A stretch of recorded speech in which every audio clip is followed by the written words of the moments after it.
Our next speaker is joining us from Seattle. Lindsey Wilson left her mark in NCAA basketball as an All-American point guard with Iowa State University, winning 2 Big 12 conference titles, and she herself was named 3 times the All-Big 12 conference player.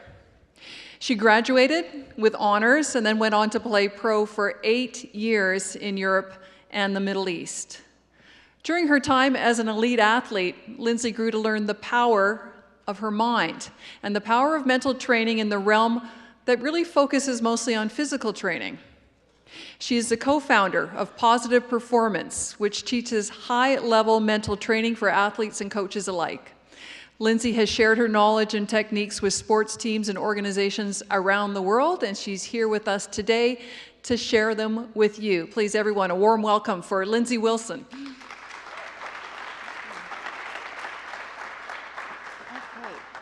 Can everybody hear me okay? You back? Okay, good. Got the fancy mic. Good afternoon, everyone. So great to be here. I always love coming up from Seattle. We drove up yesterday. Vancouver's one of my favorite places. I have to say, though, that I came up this time of year and I was super excited because we came up a couple years ago with my family, and I remember discovering the Yule log. And I was living through the channels yesterday and I couldn't find it. So is it too late? Is it just, okay. So I don't know where Chris is, but if next year we could do this a little bit earlier so I can see the Yule log. Okay, so today I really want to leave you with mental training tools that you can implement right away. That's one of the things that my company and myself I really pride myself on, of giving people actionable things to implement immediately. Things that are easy to implement, that can make a huge, huge impact. Okay, so this is me as an awkward 17-year-old. This is right after my team went 25-0 and qualified for the state tournament for the first time in school history. It was about 6 months before I was going to leave to get my Division I college scholarship, which I'd always dreamed about, and go play at Iowa State. But about 8 months before this, I was a really serious high school and club basketball player. I had very big dreams. I wanted to play college basketball. I wanted to play professionally. And I had a little bit of talent to where I felt like that was possible with some hard work. And I was doing everything on the physical side. I was up at 5:30 in the morning lifting weights with my dad. We had our own, before CrossFit was cool, we kind of had a CrossFit gym in my garage. And so I was doing everything I needed to do physically. And it wasn't working. So I'd play great some games, and I'd play terrible others. There was a lot of tears involved. I'd go into games thinking, okay, this is going to be the game where I'm going to bring myself, and I'm going to put in all that hard work into action in competition, and it wouldn't happen. I cared about what my teammates thought. I cared about what my coaches thought. I was really worried about the coaches that were there, the college coaches. If they were there, I was worried. If they weren't there, I was worried. And I was doing it all to myself, and I knew it. I knew that I was holding myself back from truly accomplishing what I felt like I really could accomplish. And I knew that it was me, but I had no idea how to solve it. And I was super frustrated. My parents were really frustrated. My dad was a collegiate football player, so he really understood the pain that I was going through. But as a parent, he couldn't help me. And so we were at this crossroads. And I look back now, and didn't know it was crossroads then, of course. And I could have gone one of 2 places. I could have quit, whether that was actually quitting or probably more commonly quitting at least the goals in your mind, or I could sort of double down and continue to believe in this dream. And it literally came down to my mom talking to a coworker over lunch, as parents often do. They started talking about their kids. And she was talking about how painful it was for her to watch me struggle with the mental side of the game. And this coworker's like, well, I have this woman that I grew up with, and I think her brother kind of does something around the mental side of the game. She didn't really even know. And after one conversation with this coach, a light bulb went off and everything changed. 3 months later, I was getting scholarship offers from Division I Pac-12 schools. And it was the moment in my life where I discovered the power of my mind. And that single moment is what has led me today here. It allowed me to play Division I college basketball, which is great. Allowed me to play professionally, again, which is great. But really what it did is it allowed me to understand that I can build up my mind and that I can achieve my potential in anything that I wanted to do. and it allowed me to start my own business. And truly without that single conversation, I wouldn't be here today. And that really is what motivates me, because throughout my whole career, I looked around and I saw my teammates and even competitors and people that I played with or against, and they weren't getting the idea and the hope that their mind was powerful. They weren't getting anything to work on. And that allowed me to start my own business and start teaching the things that I felt like I was really, really fortunate to get. I felt like it was luck in a lot of ways. And that's really what motivates me even today. So I believe pretty passionately that there is a time and a place for sports to be more than just training the physical side. And I know you guys are here because you believe that as well. And you know, I think back on that single coach that really changed everything for me. And generally when I'm talking to coaches and they're showing up and trying to get better, you're that coach for somebody already. You have influenced someone to believe in themselves in a way that they couldn't influence and believe in themselves. And I think that there's a possibility for you to do that more often, especially with some more tangible tools. So that's really why we're here today. Before we get started into the real bulk of what I'm going to teach you, I would like to invite everyone to take a second and be grateful. And I'm going to talk a second about why we're going to do this. But I like to do this in my webinars and my talks. And my husband and I do it before we eat. It's really good to get these things attached to something you're already doing, like sitting here listening to me. So for me, I am extremely grateful that I had a really good latte this morning. I have a 5.5-month-old, so coffee has gone from something that I like to have to something that I need to have. How many of you guys have kids? Yeah? Okay, so you guys all understand. Those of you that don't probably do as well. Okay, so I am grateful for the awesome latte that I had this morning. It doesn't have to be something big, but I invite you to think of something that you're grateful for. Everybody have that? Okay. So what that did is that just puts you in a more positive mind state, which allows you to be more open to learning in that quick of a second, okay? So the mindset shift doesn't have to be big, big things all the time. It can be little things, especially with coaching and routines. We can get these things in the things you're already doing. Okay, so the single thing that I want to lead you with today is that the mind can be trained. This is typically what happens with a lot of the athletes that I work with. They go into games, matches, races, what have you, and they wait for the first couple minutes or the first couple sets or the first couple whatever to decide how good they are at their sport that day. And I was a basketball player, so if I make the first couple shots, I'm thinking I'm pretty good, and things get a little bit easier. So my shots going in gets me in the right mind state. But I want you to start challenging your athletes to get in the right mind state that leads to the great performances. Because waiting for it to happen, there's a lot of luck involved with that, and sometimes it's there and sometimes it's not. And the mind can absolutely be trained. You can get in the right mind state before the performance. Okay, so I wanted to see if some of these things resonate with you. Okay, so have you ever said to yourself, I can't count on my athletes to believe in themselves, especially when it's a close game, race, or match? So you guys are coaches. You know that there's mental toughness, and then there's like the moments in a game when it really, really counts. A lot of times that's at the end of the game, but sometimes that's in the beginning with a momentum shift, right? Those are the moments where you look at your team and you say, do they have it or not? And you know, okay? So if they're not in those moments able to bring up the mental toughness that they need, that's something we work on athletes with a lot. Okay. My athletes can't bounce back from a tough loss. If you're lucky, your athletes get pissed after a loss. But most athletes, especially at the youth level, they get sad. They feel bad after a loss. I see a lot of heads nodding. They aren't using it as a motivation. And so they're not bouncing back. And that can be really frustrating because you're doing everything that you can to get them ready for the next game or the next race, and they're not able to bounce back. My athletes are afraid to make a mistake. They play it safe. You guys know, like to really be your best, you have to let go a little bit.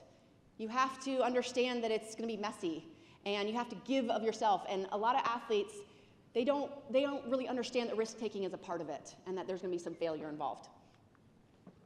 I have a team of perfectionists. This limits their progress immensely. So this is probably the biggest thing that I see with athletes, is we like that they're high achievers. We like that they have high standards, but the perfectionist mentality so often gets in the way of truly becoming their best. Because, like I said, as you know, it's going to be messy. There's going to be failure involved. And if someone is a perfectionist and can't accept that there's going to be failure, they're never really going to push themselves. You know, and Trevor, I don't know where Trevor is. He's going to talk about that later with growth mindset. But that perfectionist mentality can be really, really limiting. How many of you, the last 4 things I said, maybe at least half of them resonate with you, with your team? Okay? All right, good. I mean, good in the sense that you're in the right place. Okay. All right, the mindset of high performance.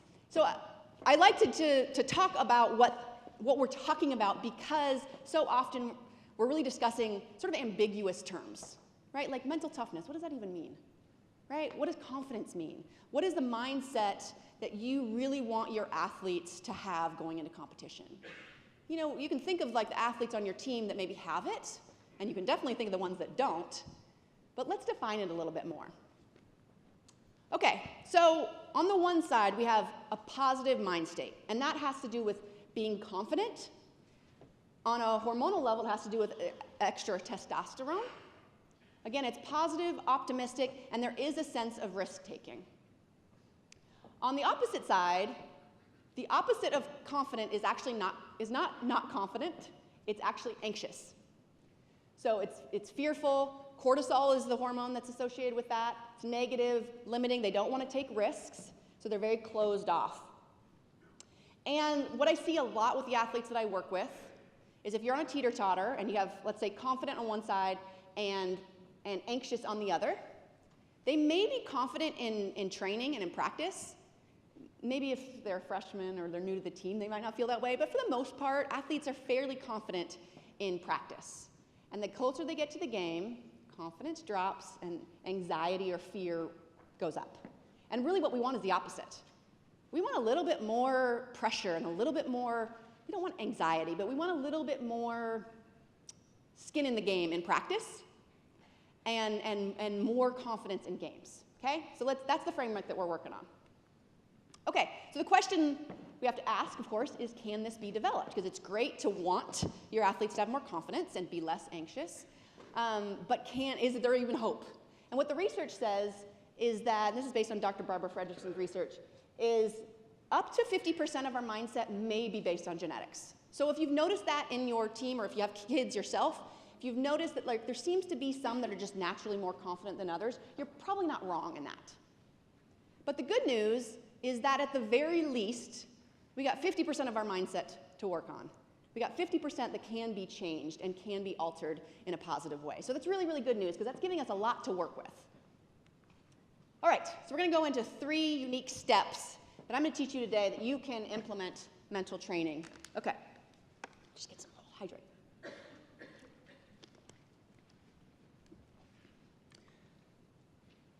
So my criteria for mental training tools is that they have to be actionable, they have to be time appropriate, and they have to be consistent.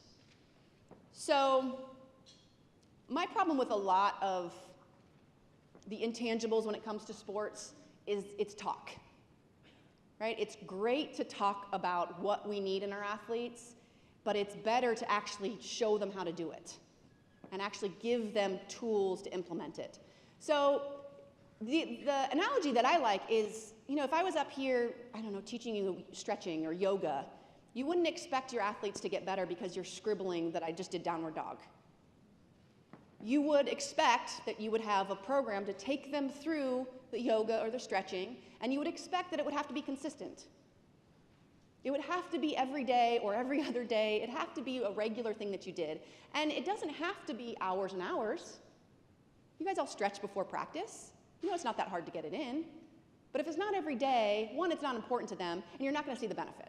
So in the past, mental training has been a lot of talk, in my opinion. It's been a lot, yeah, mental toughness, sports are 90% mental. But what are we actually teaching athletes to do and making it a part of your existing routine? Okay, the first thing, and I came up with the 3 things that I think are going to give you the biggest bang for your buck. So you're going to leave today and you're going to have all these great speakers, you're going to have so many different ideas, but what are the things that you can actually implement that I've seen make a really big difference in the teams and the athletes that we've worked with? The first thing is post-competition. All right. What do your athletes generally do after competition?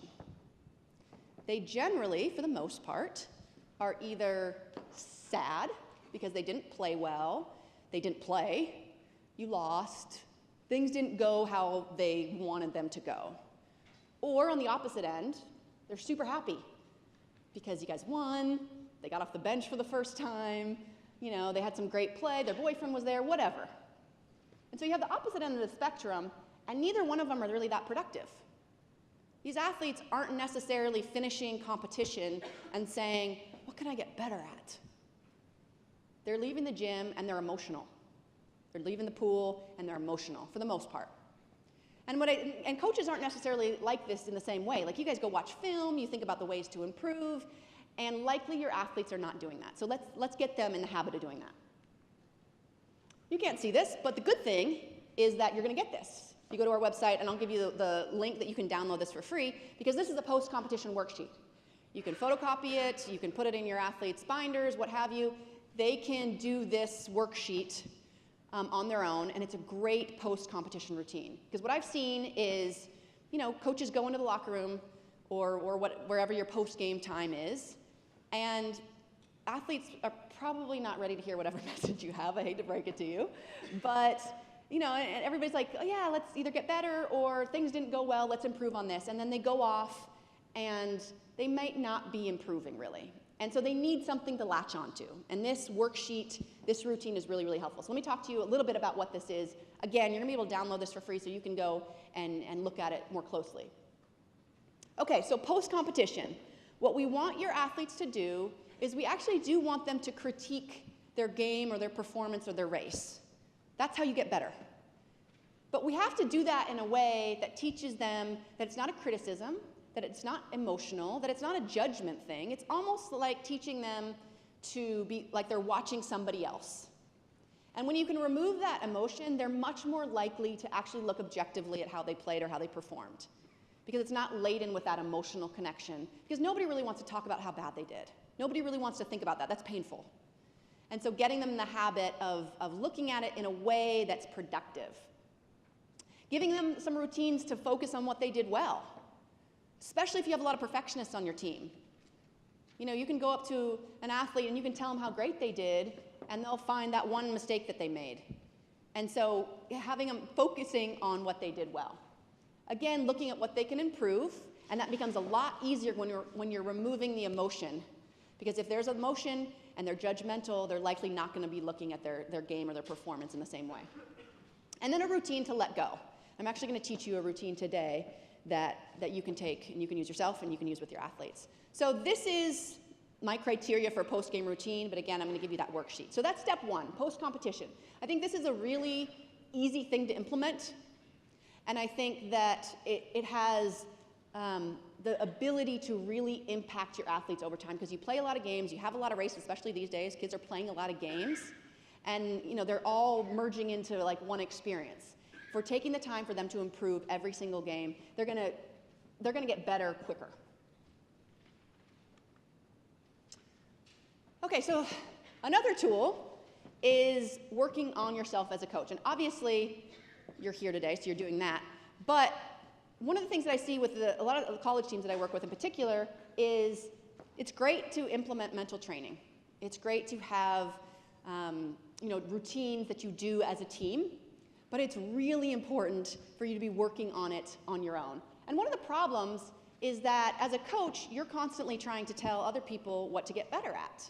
And it's really hard if you're not taking the time to get better yourself in a self-awareness type. I don't mean being here today. You're already obviously trying to get better, but in a way that can really help you make sure that everything you're doing as a coach, in practice, in games, is really reflecting the culture and the values and the things that you really want to stand for. Because oftentimes when we're in a position where we're teaching a lot, we're constantly just trying to get other people to get better. And taking that time and recognizing that that's part of, nodding your heads, taking that time and recognizing that that is a priority for you is a huge, huge step. Okay, so I'm going to give you an exercise. We can't do it now because that would be my whole talk, but to do later. And this is a 10-minute free writing exercise. And essentially what you're going to be writing about is, what is a good coach? Now, I have some rules. Free writing is not actually free. But what is a good coach is a really, really great way to start. And I'll talk about how you can actually make that into something you do regularly. Okay, so the free writing rules. Keep writing the entire time. So if you're going to put down 10 minutes, it means your pen has to keep moving the entire time. And a good phrase to keep yourself writing is, what I really mean is. And you'll be surprised at the times when you want to stop writing because you can't think of anything else to say. And if you have a go-to phrase, something always comes at the end of that sentence. You don't know what it is when you first start writing it, but something's going to happen at the end of that sentence. So anytime you're stuck, you start, what I really mean is, and you continue writing. Okay? Again, set timer. And of course, like anything, limit your distractions so that you can really get into your subconscious and really figure out what you value as a coach. Okay.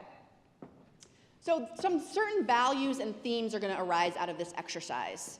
And they might be different for everybody in here, but these are your golden nuggets that you can use to really work on yourself as a coach on a daily basis. And I'm going to encourage you to come up with a daily practice. And I'm going to give you one thing that you can do every day. In fact, you can do it with your team, so it's already in your existing routine as a coach. But these themes and these values that are going to arise out of this free writing exercise are going to be the things that you want to work on a daily basis. And they are such a good reminder because, again, you're working on helping other people get better, but who's coaching you?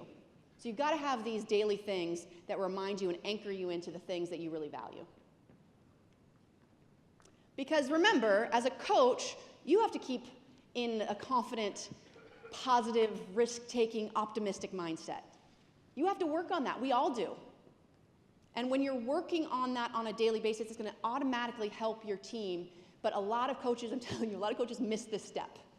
They want their athletes to do X, Y, Z, and they forget that it all comes down to their mindset. Because everything that you feel or you think about your team and about your athletes, you can't hide it.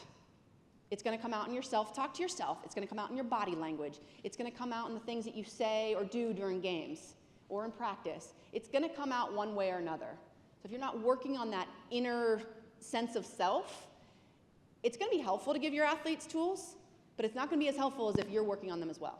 Okay. So, pre-practice. Let me just check my time. Okay. So pre-practice, this is my number one to-do that I would like you to implement with your team. This is the thing that, I write blogs and we have videos on our site and all this. This is the one that I get more feedback from coaches saying, this has completely changed my team. This is the thing that has changed my practices. This is the thing that in games has helped my athletes stay focused. And it's called the Braver technique.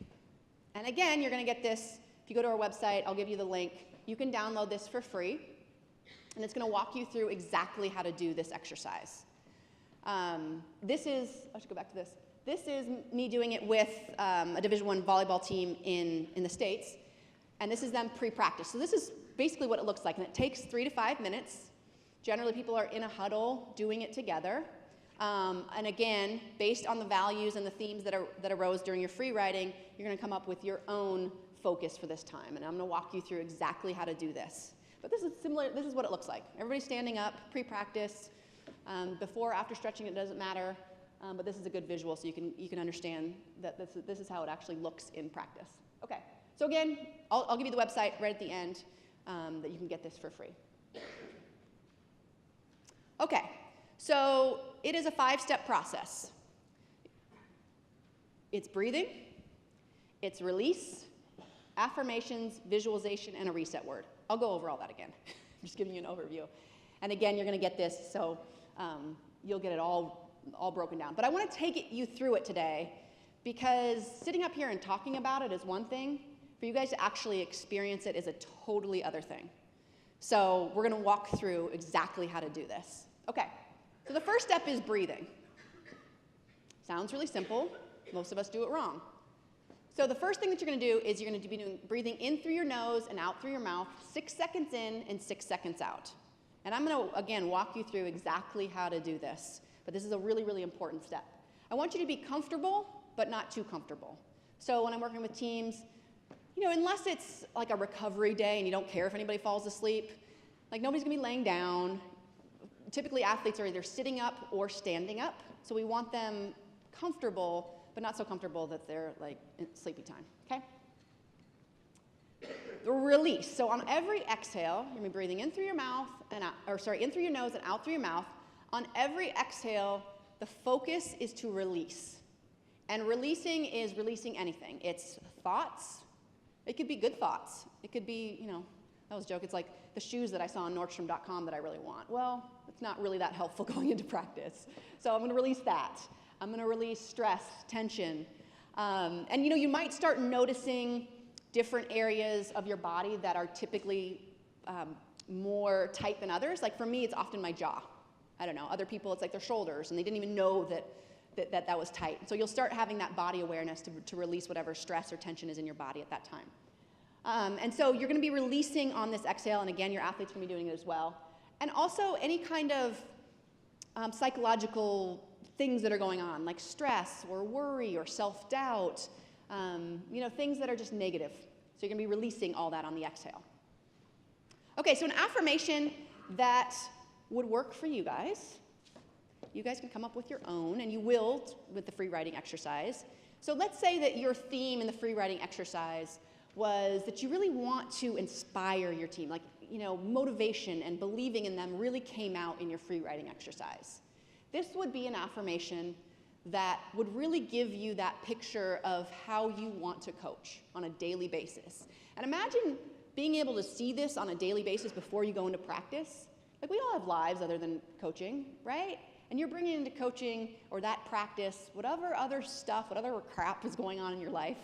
Imagine getting focused for practice with this. So this is your theme. This is what you value as a coach, and reminding yourself that's why you're there. Okay? So I coach my athletes with positive words, energy, and intention, and show them the greatness that lies within them. It's a great affirmation. Imagine going into practice with that. An example, one of my examples, for one that your athlete could have, is I was a point guard, so taking care of the ball was important. I take care of the ball in every possession and lead my team with confidence, energy, and enthusiasm. So these are affirmations. Again, the download is going to show you exactly how to do this and how to show your team how to do this, but these are just some examples, so when we're going through it in a second, you have affirmation to work on. And the affirmation is not just an affirmation. The affirmation is a trigger to visualize whatever it is that you're trying to work on. So you want to be able to see it and hear it and feel it. Imagine the emotions associated with that happening. And the best way, a lot of people teach visualization, and I think the quickest way to teach visualization is you pretend like you have a GoPro on your forehead. And when I close my eyes and I visualized myself speaking today, I had my eyes closed and I visualized exactly like what I'm doing right now. I could see everybody's face, and I could hear what was going on and all those sorts of things. And so imagining like you have a GoPro on your forehead is the easiest, quickest way to learn visualization.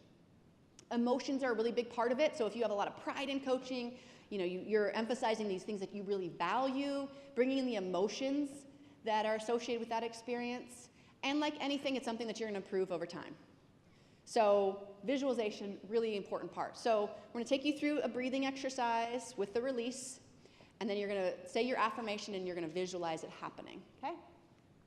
And the final thing is a reset word. Now, essentially what we're going to do in this braver technique is you're going to be breathing in through your nose for 6 seconds. At the top, you're going to say a reset word. A great reset word for everyone is confident, but you can come up with your own later, and your team can come up with their own, or your individual athletes can come up with their own. But this reset word is basically a trigger. So imagine practicing this breathing technique, and then your athletes in the middle of a game, they screw up, and they don't know what to do, and they're getting on what I call the negative train. So their mind is going on everything that's going wrong and what could go wrong. And imagine them taking a deep breath and saying confident to themselves. It's another tool that we use with a lot of athletes that can make such a huge impact. They're going to take a deep breath, say their reset word, and breathe out. So this reset word is essentially practicing something that they can use in these situations where they need something to go back to, okay?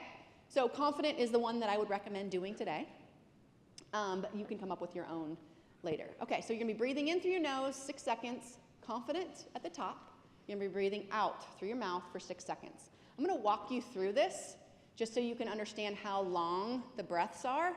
I don't want you to stay with me if it's a struggle though. So, we want you to elongate your breath, but I don't want you like, she hasn't started counting down yet. So breathe in, say confident, it's more of a suspension than a hold, and then you're gonna breathe out. If you are at your own pace, it's fine, but I'm gonna try to walk you through that. Okay, so you're gonna be breathing in, breathing out. We're gonna do that 5 times. And then at the end, you're gonna keep your eyes closed this whole time. You're gonna say your affirmation to yourself. Now again, your affirmation can be something that you thought of already, or it can be this. I'll actually leave that up if you want it. So you're gonna say your affirmation, keeping your eyes closed, and then you're gonna visualize that happening. You're gonna be in the gym or in the pool or on the track or wherever on the rink.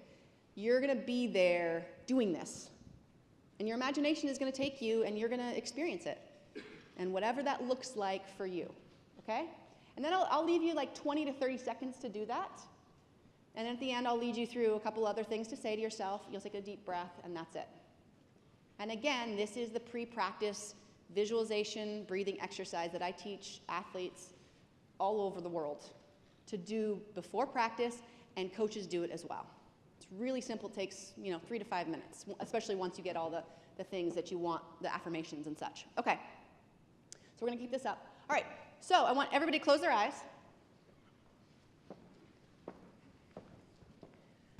And again, I want you to be comfortable, but not too comfortable. So hands on your lap, wherever's comfortable for you.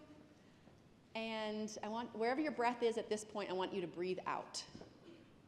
Let go of any thoughts, any worry about doing it right. You can keep your breath going. Just let go and just be here in this moment and surrender to that. Okay, breathing all the way out. I want you to breathe in through your nose. 2, 3, 4, 5, 6, confident, and exhaling out through your mouth, 2, 3, 4, releasing whatever you need to release all the way out. Good. Breathing in through your nose, 2, 3, 4, 5, 6, confident, and exhaling. And on this exhale, really let go of tension, stress, worry. You're doing it right. Just breathe all the way out. Breathing in, 2, 3, 4, 5, 6, confident, and breathing out, 2, 3, 4, 5, 6. Good. Breathing in, 2, 3, 4, 5, 6, confident, and breathing out, 2, 3, 4, 5, 6.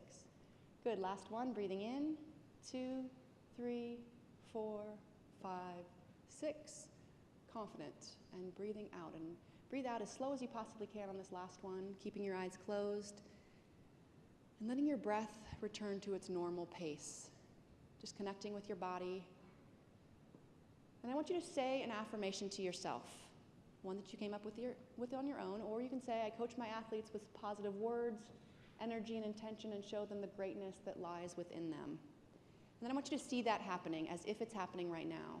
Seeing what you would see, hearing what you would hear, feeling the emotions and the pride associated with that experience, letting your mind wander as if it's happening right now.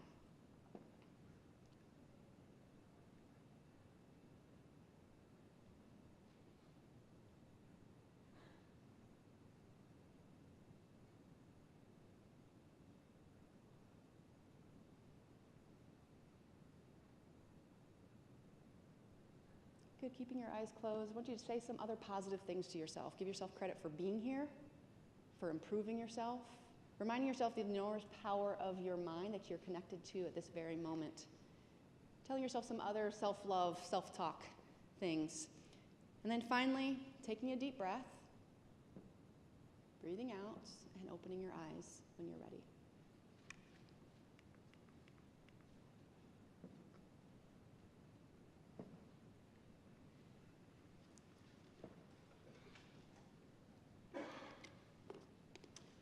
asked you guys how that went, but no one ever wants to talk after that. So I'll let you guys just be in the space that you're in and talk a little bit about what we just did. So again, going into practice or any time, we want your athletes, we want you to be on the left-hand side. We want you to be confident. We want you to reduce cortisol, which we just did with breathing exercises. We want you to be positive, we want you to be optimistic, and we want you to be able to take some risks, because that's how we really grow. So what a lot of people experience with this 3 to 5 minute exercise is they feel less stressed. Again, we reduced cortisol, we reduced anxiety. A lot of people feel more clear about their goals because they could actually see them. It's not this obscure thing. I mean, anybody can say that they want to achieve things, but if you can't actually see it, that's kind of important. Goals often feel more achievable because you just saw it actually happen. Most people feel calm, and a lot of people feel more motivated because they're like, wow, I just experienced that thing that I've been working on, and it's right there. I know that I can do it. And so imagine your players or your athletes going into practice with this mentality. Because oftentimes we spend all this time doing dynamic warm-ups and stretching and skill work and all these different things on the physical side. And that certainly helps, and there's certainly a downside to not doing that. But we expect that athletes are going to be there mentally. We expect ourselves to be there mentally at the drop of a hat. And sometimes they are, and sometimes you are, but oftentimes you're not, because it doesn't really work that way. We have a lot of things going on in our life. So taking 3 to 5 minutes at the beginning of practice to actually implement a mental warm-up to get your athletes focused is, in my experience, one of the best uses of time. You can cut out 5 minutes of skill work, and they'll be fine. Take out 5 minutes of skill work and put in this, and you will see the benefits immediately. Okay, so we're going to get some questions. I want to make sure to leave enough time. Okay, perfect. Okay, my takeaway message is let's not just talk about mental toughness. Let's not talk about increasing performance and confidence. Let's actually do something about it. And I just gave you 3 things that you can implement. Again, I'm going to give you the downloads. That you can implement with your team that don't take a lot of time. This is not full-day workshops. This is not huge team meetings. These are actionable things that you can implement this next week that do not take a lot of time. We talked about post-competition. That worksheet that I'm going to give you, super easy to implement, really gives your athletes something structured to do after competition, because likely if they don't have structure, it's not that great. Sometimes sometimes they can improve from those competitions, but oftentimes they just get overly emotional. Pre-practice, just did the braver, really, really important. And then, like I said, you are the linchpin for all this. Whatever you think and feel is coming out into your practices and into your games. And so taking the time to work on yourself in the braver pre-practice can be super beneficial for yourself, of course, and also for your team. Okay, I've been talking about it. Now here it is. This is where you can go and get the post-competition worksheet and the braver download. Okay? So I didn't put the www, but you guys get that. positiveperformancetraining.com/BC Sport. You guys can get those for free. Also put you on our newsletter. We send out a weekly newsletter on mental training topics. The last one we just sent out this last week was on slumps. So I don't know if you have any athletes that are in a slump, but we talk about everything under the sun when it comes to mental training. So a lot of good free resources for that too. We also do a lot of webinars. So once you're on that, we'll let you know about webinars. We do a lot of free trainings that you can be a part of as well. So thank you for taking the time to be here. Thank you to BC Sport and Chris and Adrian and Karen and everybody. Always appreciate being able to share my story and my experiences and train coaches, because then you guys can take this to your teams, and it makes a really big impact to be able to reach that many people. So you can reach me on Twitter. I put that up earlier, both through my personal and our business. As coaches, we also have a private Facebook group. So we send a lot of free stuff through that, and we have a lot of great discussions going on. You can just search Positive Performance Mental Training for Coaches. It's a private group, but if you just say, please let me in, I'm a coach, we'll think about it. No, we'll let you in. And so that's a great resource as well. All right, Karen? Great. That's it. Thank you very much, Lindsey. We're going to questions. Yeah, have time for some questions here. So think about your questions. I'll start with the first one because I've got the microphone. Listen, I'm wondering if there's ever a group of athletes that are too young to start using some of these techniques. I'm thinking, my daughter's only 15. Is it ever too young to start these sort of mental training techniques? Well, you're coaching four-year-olds. Well, that was a few years ago.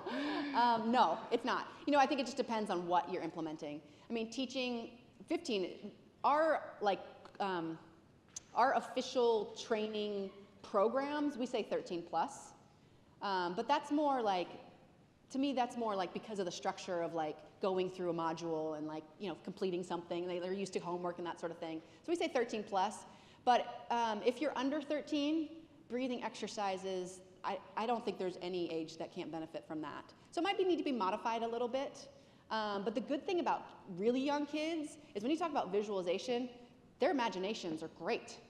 Right? So if you explain it in the right way, they can see themselves up on that podium, I guarantee it. Probably even better than those of us that are a little bit older. So yeah, I think some of it has to be modified, but within reason, I think, especially with breathing exercises, it's great. So you're not doing it with your 5.5-month-old? No. Not yet. But I do tell her that I appreciate that she's a hard worker. Oh, jeez. Yeah. Any questions from the audience, please put up your hand. We've got the mics ready, and please wait for the microphone to come over. Oh, there's one right here in front, I see. And, right there, ready to go. Oh, shoot, sorry. With your post-competition, do they bring that to you? Is that just for themselves? I'm over here hiding in the corner.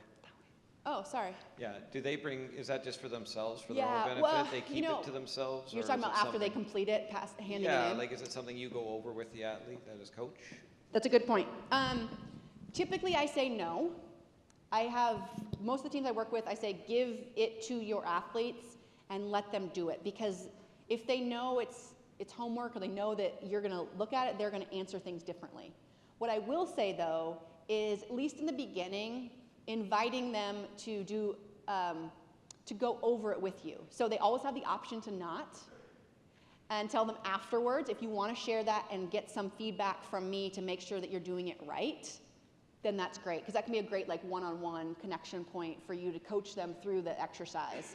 But from like a broad standpoint, I don't like giving something and them thinking, because it's going to alter their answers quite significantly.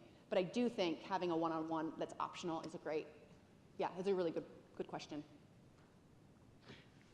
Here in the middle. Oh. Hi, I have two quick questions. One of them is, do you believe that any athlete who's got physical abilities with proper mental training can be successful? And the second one is, like those athletes who are winning gold medals or medals compared to those who are, let's say, finishing 10th or 11th or whatever. What's the difference? Do you think those are just the mental toughness? Because at certain level, they're all the athleticism is at a very high standard or a very high level, right? Yeah. Really good questions. Okay, so the first thing that I've experienced as a professional athlete is the higher up you go, the more mental it becomes. So, at the high school level, I was pretty fast, so I could out-athlete, the opposing point guard, maybe. At the college level, no. At the professional level, absolutely not. So it did become much more mental the higher up that I got. Okay, so your first question is, so you're saying if an athlete does mental training, will they be successful if they have the physical skills, right? I mean, it really depends on what you mean by success. I mean, to me, all the athletes that I work with, doing mental training, doing everything is not going to guarantee a gold medal or a championship or anything, right? But what it can guarantee is that you're going to be ready in those situations to be your best.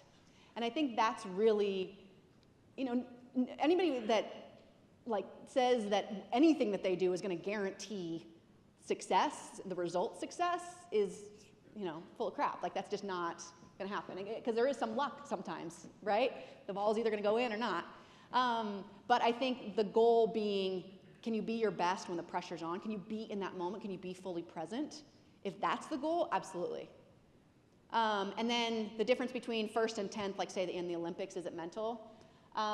Again, I think it's really hard to say. I think sometimes there's an element of luck, but from the Olympians that I've worked with and I've talked to, the ones that got there and we're so just happy to be there, we're not ever gonna win. I mean, and the margin for the difference between first and 10th, it's mental, but it's so slight. I mean, I work with an Olympian, and she talks about like the last length of the pool, there was like this little sliver of self-doubt that she had, and she didn't know where it came from, and she didn't want it there, but she realized later that she was just happy to be in the Olympics. And so I think it's really small mental differences, but I do think that it's there. Yeah, really good questions though, and it's hard to quantify, right? Yeah, or are you going? No, please. Do we have a microphone or someone standing by? Okay. Okay. I noticed there's something post-competition, pre-practice, nothing pre-competition. Well, I only had 40 minutes, so that's why. I didn't want to just like start throwing things at you guys, because I do think, again, I want these things to be time reasonable and things that you guys can take and I think are going to be the biggest bang for your time. And so that's why that's limited. Yeah, I mean, we go into pre-competition routines, we go into during competition routines, we go into post-competition routines, and that's all great, and there's a lot of work to do on that for athletes, but those were the things that I felt like you guys could really take and implement right away. So yeah, really good point. Is that it for questions then? Oh, My question is there a place for, I guess, negative thinking or using negative thoughts to promote positive change or growth? Mm-hmm. The kind of kick your own ass kind of mentality? Yeah. That's actually interesting because we do a training called Mastering Your Self-Talk, and one of the modules is about negative self-talk. Because, I am so into like the positive mindset, but as an athlete, like I really like to kick my own ass. Like I just did. That worked for me. But it was always like tweaked in a way that was positive. It was always, and I think from a coaching standpoint, that's a really good point too. Like, are you hard on people in a way that makes them believe that they're better than that? And I think that's really the question, right? Because if you're just telling somebody how bad they are, whether you're telling yourself or you're telling other people, that's one thing. But if you can give yourself the message that the only reason that's not okay is because you're better than what you're performing, I think that's okay. But there is research into that, and I think it really depends on the person. Like what works for me from a kicking your own butt standpoint it might not work for other people. I mean, some people need positivity all the time, and so, but I think that's a self-awareness thing. I really do, but I don't think that there is no place for negativity, which I think is your question. I don't believe in that at all. So yeah, good question. right here, please. Just is the 6 second in, 6 second out also part of the in competition that you do? Depending on the sport, yeah. So if there's I know there's a lot of volleyball coaches here too. Actually, volleyball is a great sport for this because you actually have breaks, right?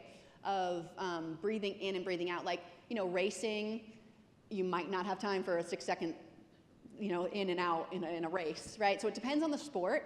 But yeah, so what I did as a basketball player is I practiced my reset word off the court with the Braver method. I would practice, and mine was be present. Not that that matters, but I would breathe in and say be present, and I'd breathe out, okay? And then in a game, when I screwed up or I made a mistake, or there was just a break, like a timeout or a free throw or whatever, I would take a deep breath. Sometimes you can get in 6 seconds, sometimes you can't. I'd say be present, and I'd breathe out. And that mistake ritual, I call it a mistake ritual, but it doesn't have to just be when something's negative. It can be just any break. And every sport is a little different as far as when you can get that in. But because I was practicing it off the court, it was super powerful on the court. So yeah, definitely. Good question. Okay, I'm gonna, Hello. sorry. Do you tweak your, or how you preface it between males and females? In coaching boys, generally you see teams where the whole team doesn't even stretch. They don't believe in that kind of stuff. When we think about preparing our athletes, the question about how old is too young. If we think about brushing our teeth, why does a 3-year-old need to brush their teeth? They're just gonna lose them anyway, but it's habit forming for developing that in later years. When, preaching to boys to stretch, That's one thing. I'm trying to picture doing this with boys, and I'm seeing some resistance. Have you had any experience with negative responses to this type of stuff, and maybe what kind of thing would you do to tweak it a little bit? Yeah, that's a good point. So yeah, let's see. I personally don't get a lot of resistance, but I'm usually like the new girl, right? So when I go in and speak to a team, you know, I'm the expert, and people want to learn something new. But I also talk a lot about the why. So I explain, and some people just do what you say, right? And then some people really need to understand where it's coming from. And I think framing it is really important. Like I know the military, we work with somebody that does some military training, and he talks about the military is doing meditation, and they call it tactical breathing. You know, and so I think some of those little shifts of like reframing things, I mean, it's meditation, but they didn't want like the woo-woo, like we're soft now, you know, so they call it tactical breathing. And so reframing it, I think, can be really helpful in that sense. And, but I think also the why, like where is this coming from? There's a lot of videos on YouTube of like LeBron James doing breathing before, so it might be helpful for that, things like that, you know? Because yeah, I think knowing that like the elite athletes of the world are doing this. Like there's no question anymore. I think people have been doing it for a long time, to be honest. Nobody wanted to talk about it. You know, Tiger Woods has been doing hypnosis and meditation, and like nobody wanted to share those things. And now it's coming out into the open, and people are doing it. But those, I don't know if they're high school boys or whatever, they might need to see LeBron James doing it to really understand that like this is a part of training. And I would say also, you know, we were talking about this in the back, like there's times when people, I don't think, understand the importance of mental training because they haven't reached those periods where like it's all mental. You know, if they've always been the best person on their team, or they've always been able to out-athlete people, maybe that's a time in their life where they're not gonna embrace it as much, but they're gonna reach a point when it is gonna be mental. And maybe that foundation that they learned early is gonna be beneficial when they, you know, go to the college level or they go to the elite level, and then it's gonna be more important, and you're just planting a little seed. I would also say that from a coaching standpoint, if you go into anything with the hesitation or the sense of like, we're just gonna try this, they're not gonna do it. Like, there has to be the authority of like, this is how we do it at, you know, Iowa State. This is how we do it. And maybe there'll be some resistance to any change, but, you know, eliminate the we're gonna try this. We're gonna try this out, because that's not gonna work. We're doing it, this is how we do it. We're gonna do it every day. Because the moment they see that sliver of self-doubt in you, that, you know, they're not gonna do it. So, yeah. Thanks, good question. Okay, I get to finish with a question then. Oh, at the back, do you guys have a question? Yes, please, go ahead.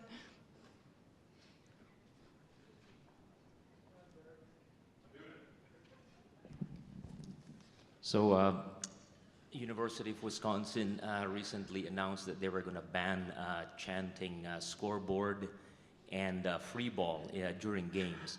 I just wanted to ask you what you thought of that, and is that part of mental training for the athletes, and would that be good? Yeah,